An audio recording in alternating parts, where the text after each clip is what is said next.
सध्या समाजासमोर उभी असलेली सर्वात मोठी समस्या म्हणजे भ्रष्टाचार। भाजपने सत्तेत येताना ना खाऊंगा ना खाने दूंगा असं ठाम सांगितलं होतं, पण वास्तव अगदी वेगळं दिसतंय। नमस्कार, मी समाधान पाटील, तुम्ही पाहतात खटपट ओरिजिनल। या भ्रष्टाचारामध्ये अनेक लोकांचे नाव जोडले गेले आहे। नितीन गडकरी, गिरीश महाजन, पंकजा मुंडे, चंद्रशेखर बावनकुळे आणि सर्वात मोठं म्हणजे देवेंद्र फडणवीस। नितीन गडकरींचं काय मॅटर आहे? अंजली दामाने यांनी गडकरी कुटुंबावर गंभीर आरोप केले। टोलमधील पैसा आपल्या कंपन्यांमध्ये वळवणे, वीज प्रकल्प व कर्ज बुडवणे यामध्ये त्यांचा संबंध जोडला गेला। दामाने यांनी तर 108 कंपन्यांचा संपूर्ण खुलासा करण्याची तयारी देखील केली आहे। देवेंद्र फडणवीस, समृद्धी महामार्ग प्रकल्पात 15,000 कोटींचा भ्रष्टाचार झाल्याचा आरोप काँग्रेसने केला। 55,000 कोटींचा प्रकल्प शेवटी 70,000 कोटींवर गेला। शिवाय पत्नी अमृता फडणवीस यांच्यावर पोलिसांची बँक खाते ॲक्सिस बँकेत वळवल्याचाही आरोप झाला होता।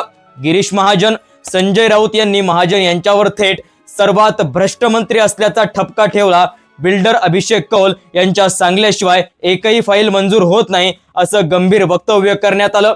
पंकजा मुंडे, महिला आणि बालविकास मंत्री असताना चिक्की घोटाळा मोठ्या प्रमाणावर चर्चेत आला। 206 कोटींचा गैरव्यवहार आणि निकृष्ट दर्जाचा खाऊ पुरवल्याचा आरोपपत्र उभं राहिलं, त्यामुळे पंकजा मुंडेंकडे बोट गेलं। चंद्रशेखर बावनकुळे, मंत्रिपदाच्या काळात जवळपास 100 कोटींचा भ्रष्टाचार झाल्याचे पुरावे असल्याचा दावा करण्यात आला होता। कंपन्यांकडून वसुली करून संपत्ती जमवल्याचंही सांगण्यात आलेलं आहे।